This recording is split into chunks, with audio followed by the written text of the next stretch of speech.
महाकुंभ का पहला दिन, आस्था का महासागर। सूरज की पहली किरण के साथ ही प्रयागराज की पावन धरती पर महाकुंभ मेले का आगाज हुआ।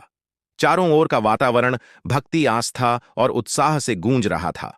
गंगा, यमुना और अदृश्य सरस्वती के संगम पर लाखों श्रद्धालु अपनी मनोकामनाएं लेकर पहुंचे थे। महाकुंभ, जो हर 12 वर्ष में आयोजित होता है, सनातन धर्म का एक ऐसा पर्व है जहां न केवल भारत से बल्कि दुनिया भर से लोग एकत्र होते हैं। संगम तट पर हलचल सुबह के पहले पहर से ही संगम तट पर चहल पहल बढ़ने लगी थी।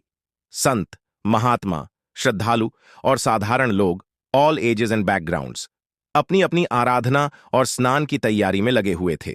मुख्य घाट पर सफाई कर्मियों और स्वयंसेवकों ने पूरी सजगता के साथ घाट को साफ रखा ताकि श्रद्धालु बिना किसी असुविधा के स्नान कर सकें। चारों ओर गूंजती मंत्रोच्चार की ध्वनि, शंखनाद और हर हर गंगे के जयकारे वातावरण को दिव्य बना रहे थे।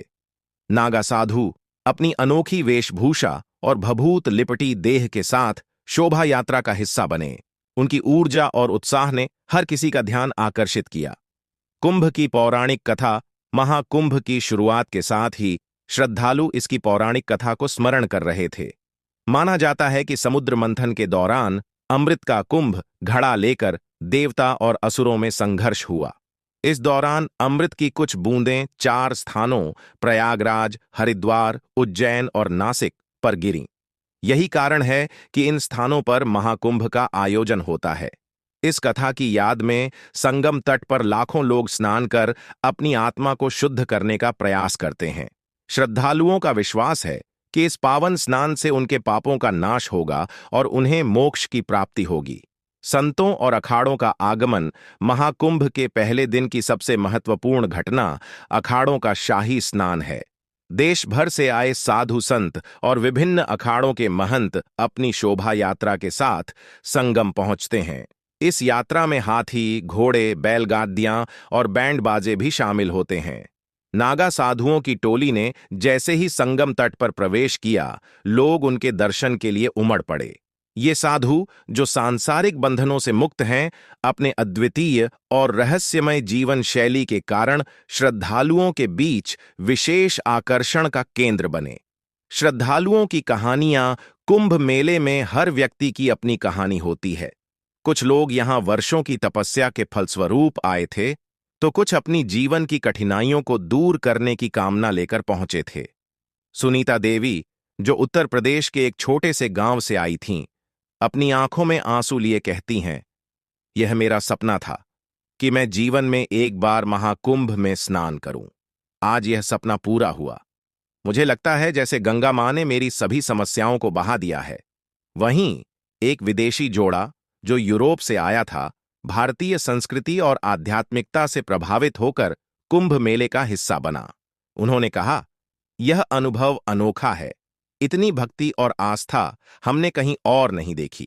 आध्यात्म और संस्कृति का संगम। महाकुंभ केवल एक धार्मिक आयोजन नहीं है, यह भारतीय संस्कृति और आध्यात्म का उत्सव भी है। यहाँ यज्ञ, कथा, प्रवचन और भजन कीर्तन का आयोजन होता है, जहाँ लोग जीवन की सच्चाई और धर्म के मर्म को समझते हैं। संतों के प्रवचन में जीवन की गहराई और आत्मा की शुद्धि के मंत्र सुनाई दिए। एक प्रमुख संत ने कहा, महाकुंभ हमें यह सिखाता है कि जीवन एक संगम है, विचारों, संस्कृतियों और अनुभवों का। जैसे गंगा, यमुना और सरस्वती मिलकर एक हो जाती हैं, वैसे ही हमें भी अपने भीतर की अशुद्धियों को त्याग कर आत्मा को शुद्ध करना चाहिए।